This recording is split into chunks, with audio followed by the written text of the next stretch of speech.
Just like those spineless cowards of Hamas can come get some, Hezbollah can come get some, Iran can come get some, Rock, Chalk, Payoff Nation, won't you come on down to Stillwater and get you some too? It's time to drop bombs all day long. Oh, yeah. And bring Bill Self with you. You are Locked On Oklahoma State, your daily podcast on the Oklahoma State Cowboys, part of the Locked On Podcast Network, your team every day.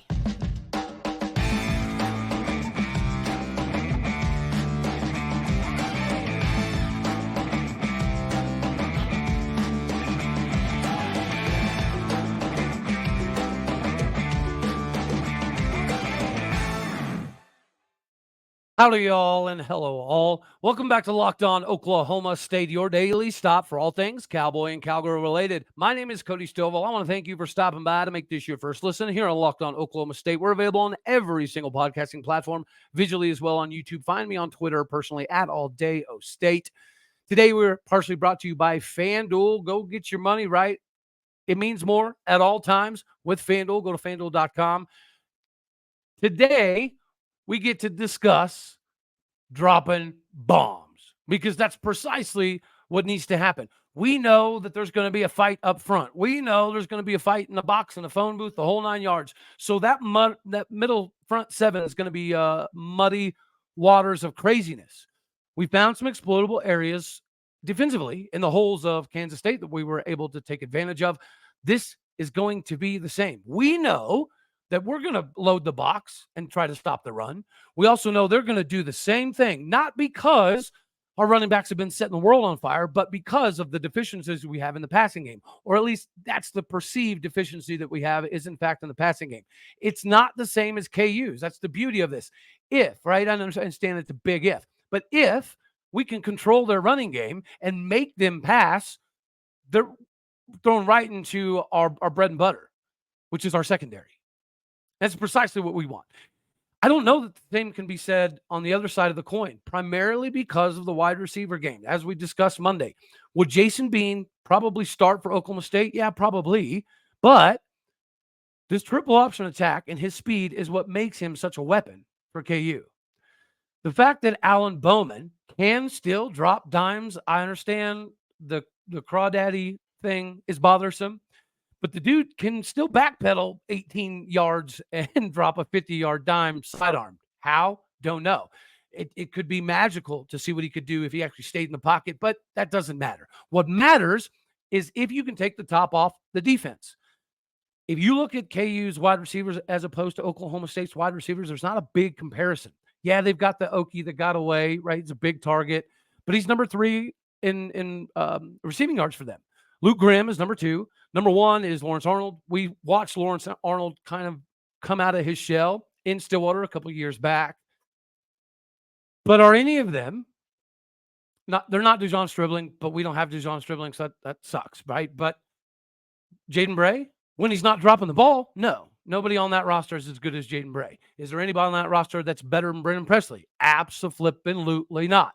I know they like Luke Grimm. I like Luke Grimm. Is he better than BP? No. Do they have anybody better than Talyn Shettron, who technically isn't even a starter? No.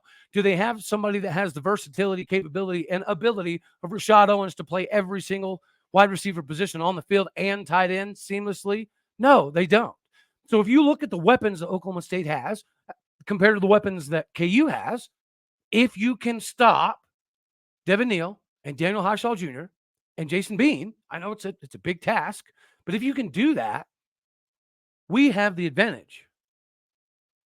Alan Bowman, if he throws it 75,000 times, well, if he's going to throw a few picks, that's fine. But if he also throws 5-6 touchdown passes along with a couple picks, no big deal. This might be a situation where the first 1 to 35 wins the daggone ball game. So the exploitation that we have for KU, it starts and ends with the passing game. Like, we know what they're going to do. They've already talked about it. If they can shut down Ollie Gordon, they feel pretty confident that they can beat us if Alan Bowman is forced to throw the entire game. And the beginning of the season, we came out of the gate throwing a lot instead of running some of the power 12 personnel, 20 personnel, 22 personnel type of stuff that we were running this spring and the fall. Instead, we reverted back to a lot of the 11 personnel, kind of old school, 4-wide type of stuff, a little bit more than any of us saw coming, including the players. But now that we've kind of had this offensive thing rolling, and now that we've got the running game bolstered, and this last performance by our offensive line was the best in Charlie Dickey's time in Stillwater, Oklahoma, hands down, not even close. Is it going to be repeatable? Well, we're about to find out. But regardless, it's not like Alan Bowman needs a crap ton of time anyways. We all know that he's going to backpedal 15 yards before he makes a whole lot of throws. But again, I'm only throwing shade because I can be okay with it, right? I can be okay with the game plan being a little bit different this week. Of course, you want to establish the run, because if you establish the run, it keeps their numbers defensively a little bit more honest. But again, this is going to be a fist fight in a phone booth. This is going to be an all-out brawl in the box. So you know what that equals, right? It's the stuff on the outside that isn't going to be as wild and crazy. Cam Smith hasn't really been truly tested a whole lot. Is Lawrence Arnold going to be the guy that tests him? Not that he'd even be on Lawrence Arnold. I think obviously that would be more of a Corey Black type of scenario. Okay, cool. So you put Quentin Skinner, the Okie that got away, on the other side of the field. Is Cam Smith going to be able to hold up? Yeah, right? Because he's almost the same size as the wide receiver he's going up against. He's a little bit faster. And he's had a couple years of understanding what to do. Here's the deal, guys. If KU puts together a game plan where they're going to throw a lot off of this triple option formation style of attack, I think that sets them backwards. I don't envision them game planning a whole bunch of throwing. They're going to try to find a way numerically to just beat it into us that they're going to run all game.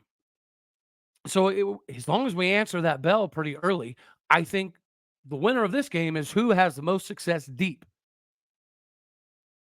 You know, we have had the propensity to get burned sometimes over the middle, but we also haven't seen an offense we haven't seen this offense, KU's offense, been able to, take advantage of some of the opportunities that defenses give them. If their running game is going, they are a juggernaut, right? And as we've already touched on, this is why your Navies and your Air Forces and your Armies and Georgia Tech for a long, long time, they would sneak up and bite somebody. Like I remember OU had a game against Army some years ago, and OU was favored by like 28, something like that, and they kind of barely won, and their coaches talked about it afterwards. It's very hard to prepare for a triple option at all, especially when you only have a few days to do it. Now, hopefully, us playing on Friday and getting to work Sunday allowed us a little bit more film study, a little bit preparation time to come up with something.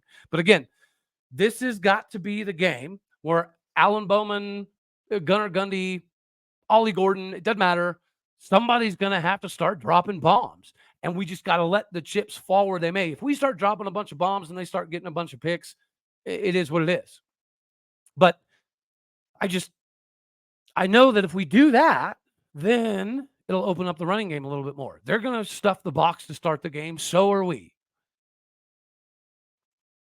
Who's going to be better at having the deep shots, at having the big plays?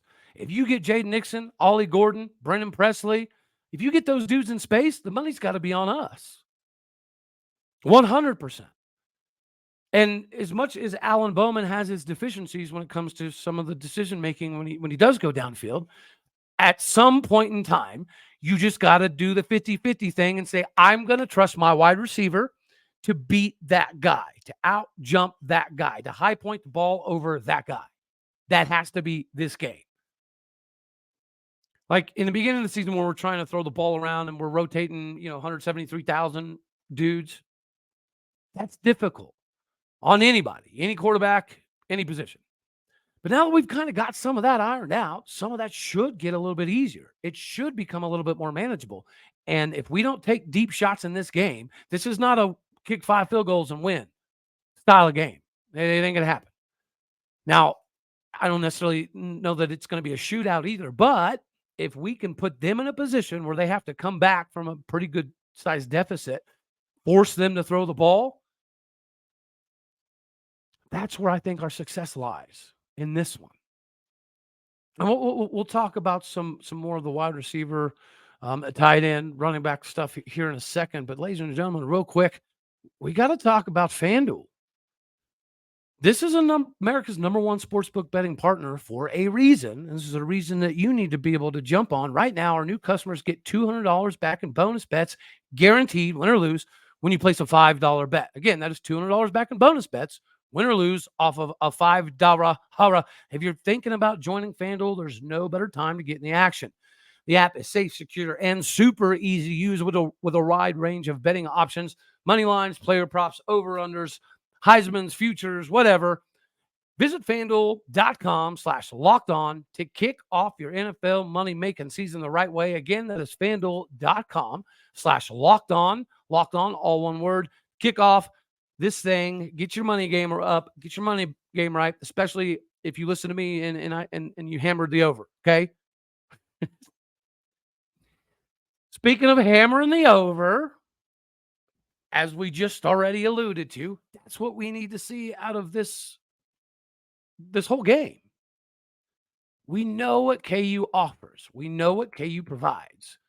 They also know, well, do they really know what we offer? I mean, do we even really know what we offer yet?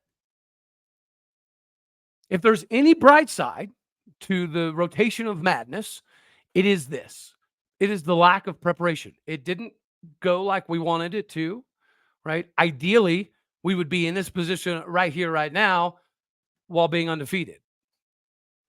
So if we would have rotated 173,000 dudes and then we come into this game undefeated, like they have nothing to prepare for. But that's not the case. It is what it is. Okay, so again, we can talk about their wide receivers. 246 yards for Lawrence and 211 yards for Grimm and 180-something yards for Quentin Skinner. Jared Casey is their tight end. That worries me more than all of those dudes. Well, being 100% realistic. But if you look at Oklahoma State, we've got Jaden Bray is just under the 300-yard mark. John Stribling would have been by now, but stuff happens. I get it. Because Brennen Presley is averaging 27 yards a game. DeJon Stribling was averaging 49. Jaden Bray's averaging 58. They don't have anybody doing that. They don't have a Rashod Owens who's averaging 23 a game. And then you got to factor in Josiah Johnson. It's been kind of a slow build, a frustratingly slow build, in my opinion. But there are opportunities.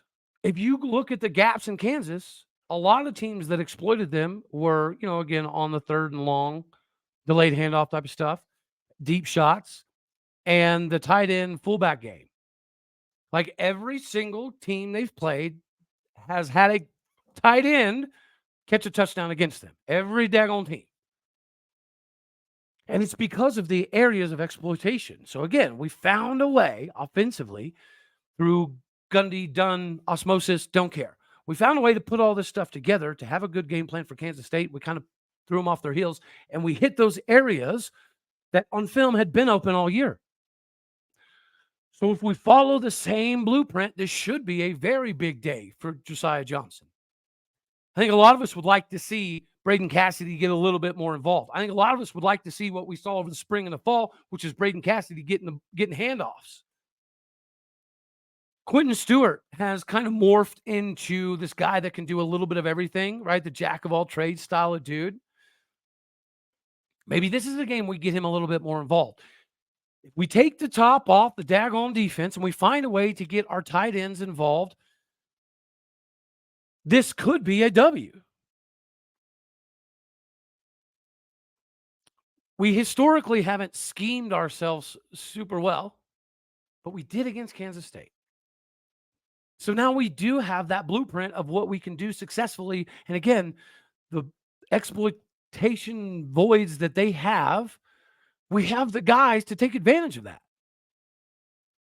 I would expect us to look for Josiah Johnson early and often. I would expect Braden Cassity to get a little bit more involved in the offensive game planning. I would expect our route concepts to grow even more off of last week. Last week, This is, again, why, I've heard from enough people that it very well may be legitimate, but I haven't heard it from a certain group of people that he did, in fact, call the plays of the first half this last game. But regardless, that the scripting and all that had Gundy's hands all over it because, again, the route concepts and stuff were a little bit different.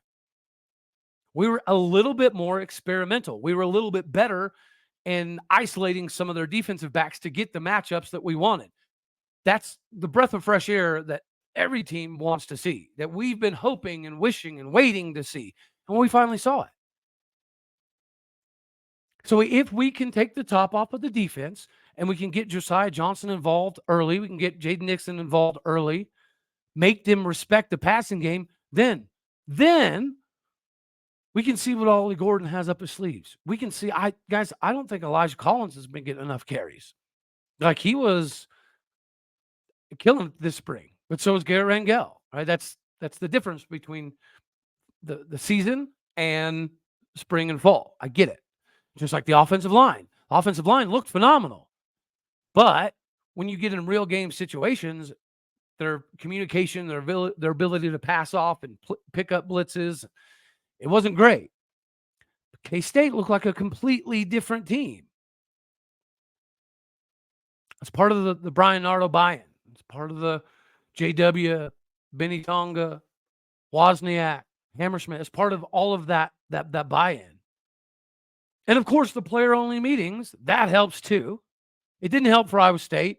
I mean, it kind of did. But this is going to be our opportunity to prove that we didn't just slap a Band-Aid on ourselves for a K-State game. Because if we did, that Band-Aid will get ripped off pretty quick as the rock chalk payoff, the Jayhawks come to town. How crazy is it that we get to talk about, or we, I guess, need to talk about, a former Cowboy, a legend under the Eddie Sutton tree, not looking so hot. It's not looking so hot. It blows my mind that all of these schools get caught like FBI wiretap, illegal recruiting, paying high school recruits, and get nothing. Get nothing. So Bill Self doesn't have to hire, fire, change anybody, anything. And it's frustrating, isn't it? But if he did have to hire, fire, do all that fun jazz, he should probably use LinkedIn, as should you, ladies and gentlemen. Today's hiring process is a complete crapshoot. You don't know what you're getting, and sometimes the getting ain't all that good. Use LinkedIn. There's a reason why it's number one versus competitors. LinkedIn Jobs is going to help you find the right people for your team faster, and our favorite, for free. It's not Bill Self's favorite, but we like it.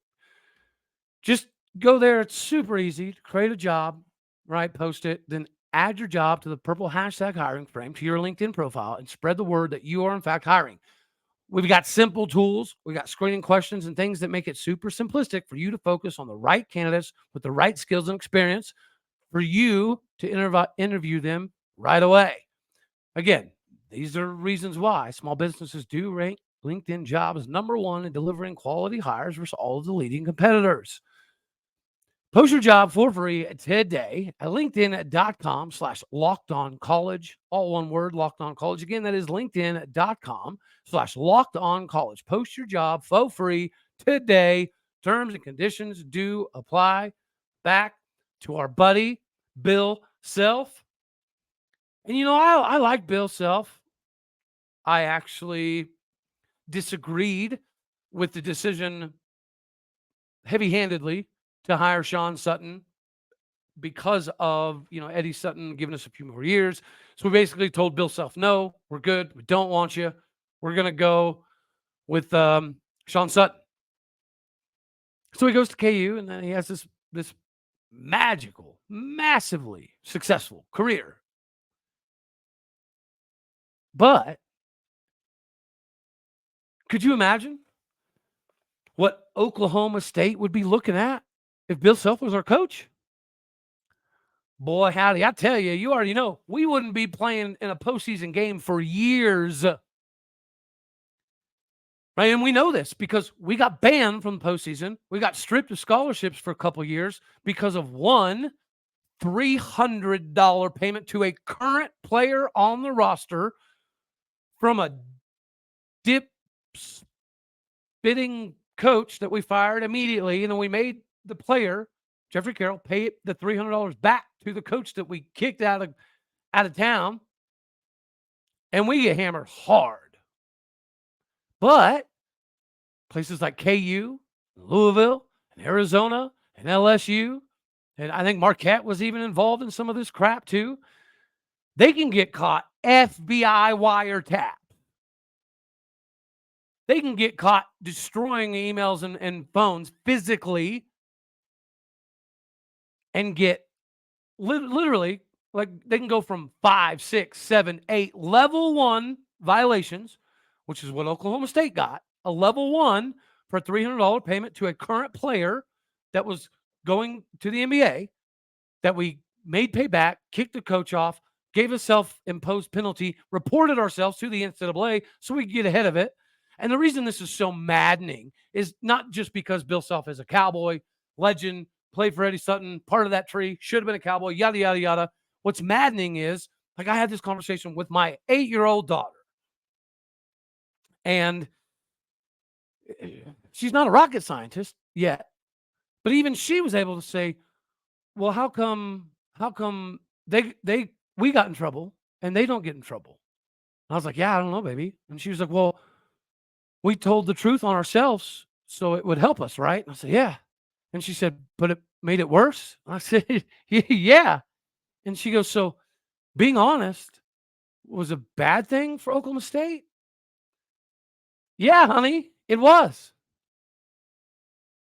And the NCAA knows this, which is, again, should this be the last nail in the coffin? Very seldom would I or any of us say, Greg Sankey, help us out here, bud. But you have already said we don't need the NCAA. We can hire a third-party group, not the third-party group the NCAA hired to investigate KU and all that. Not that. But a real third-party group that can manage everything without having their own agendas to push, their own pockets to fill, their own coffers to line. This is just blatant in your face from the NCAA that we don't care what you actually do. We don't. We only care about penalizing the ones that are big enough to send a message, but not big enough for us to lose any sleeper money.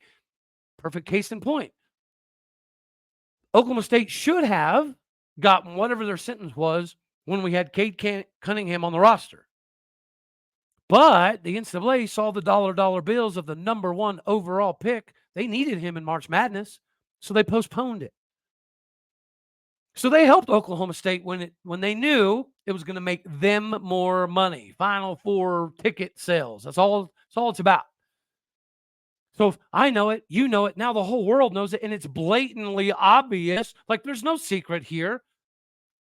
They got caught. Bill Self himself got caught acting like a dirty girl and gets nothing. His coaches, nothing. They can illegally recruit, pay players, play high school players, pay high school players' parents, provide housing, jobs, whatever. All of this stuff that was deemed to be the worst thing you could ever do. Look at SMU. But KU can do all of it, and it literally not matter. He gave himself, I guess, a 4-game suspension, and they're like, no, you don't need to do that. You're good. Once you and Adidas, you just go keep paying a bunch of high school kids. You keep doing that, buddy. So they get not only a pass, but now they have like legal means to, let's just keep this up, man. They didn't care that we were cheating when it was illegal. And now that there's NIL, we can cheat out in the open. We don't even necessarily have to cheat. But here's the thing, ladies and gentlemen, Do places that are already known for cheating, do you think they're just going to magically stop because they can give people money more easily now? No. I hate the term, if you ain't cheating, you ain't trying, but to some degree, like, I get it. But that whole saying in and of itself, it's designed to stretch, right? To stretch a rule or a bylaw, not purposely step over the daggone thing, stomp over the line, unless you're KU or Arizona or LSU or Kentucky or Memphis. Maybe it wasn't Marquette. Maybe it was Memphis. It was Memphis. I know it was Memphis. Hardaway got caught, has a bunch of emails and text messages. And these are, guys, recruits that went to other universities are the ones that are kind of getting caught up in some of this. And what happens to them? Nothing. And that's okay. It shouldn't necessarily be on them. Right? If you got Bill Self coming to you and it's like, I'm going to give you this bag of cash. Morally, you can say, I don't want it. I don't want it. I know this is wrong. Don't need it. Well, then you might come to Oklahoma State. But immorally, if you're like, you know what, Bill Self? You know what, Adidas? Let me go ahead and get that extra bag on top of the NIL bag, on top of my college being completely paid for, on top of all my meals being completely paid for, on top of having access to the best nutrition and workout facilities and recovery facilities, hot tubs, spas, swimming pools, in your locker rooms, all of that. You can have all of that and some extra illegal stuff on the side. It's going to happen because it's been happening. Bill Self is a dirty girl. But he's going to get away with it, like always. It makes you wonder, if Bill Self was in Oklahoma State and this was happening, would they let it fly? Because they don't care if Bill Self does it at KU. It's just, the hypocrisy is laughable. The purposeful bias from the NCAA is on full public display, and nobody cares. It's like you remember that saying growing up. The rich will get richer, the poor will get nothing and be happy about it. I mean, you go look at Maui right now. It's kind of what it looks like. You look at all of the greedy dudes within the NCAA. That's what it looks like, right? It's not just coincidence that this stuff happens all the time, all over America. But if you're a blue blood, it's okay. It's because it's all about money. The NCAA is a farce. It's a sham. It's stupid that it even exists anymore. It's stupid that any athletics programs adhere to this bull crap. It is so dumb that we keep pretending that the NCAA is going to help something, fix something. All they do is hurt the sport, whatever sport you pick it. So if part of this realignment stuff is getting rid of them, bring it on. If you got to send me Navy and Air Force and Fresno State, Boise State, and who the heck ever into the conference to guarantee that we don't have to deal with the NCAA's crap anymore, bring them on. It's not even Friday. We're supposed to be a funky, fresh, fired up Friday, but it's not. It's a Thursday. But I'm fiery today, y'all. This KU stuff has got me hot. It's got me bothered. You know, I love KU football. I mean, I love KU basketball technically too. I love Bill Self. But this is just ridiculous. And before I let you get that on out of here, if you saw Oklahoma State did release a statement, that was chicken shizness too. Like, why are we not growing a pair and doing some? We can sue. There's been several universities that sued the NCAA. UNLV sued the NCAA and won. Or Jerry Tarkanian. You can sue those people and you can win. But at this point in time, somebody needs to just get rid of the NCAA. Screw a lawsuit. Let's just get rid of this fallacy that they do anything, that they help anything, that they're for anybody other than themselves and their dollar bills. Goodness gracious. You know I love you. Ladies and gentlemen, God bless. Go Pokes. And thank you once again for tuning in to make this your first listen here on Locked On Oklahoma State. You could be anywhere, so happy you choose to be here. Share this stuff, like this stuff, be a friend. Sharing is caring. Don't keep your friends in the dark. Let them know what's going on. All righty, y'all. Later, taters.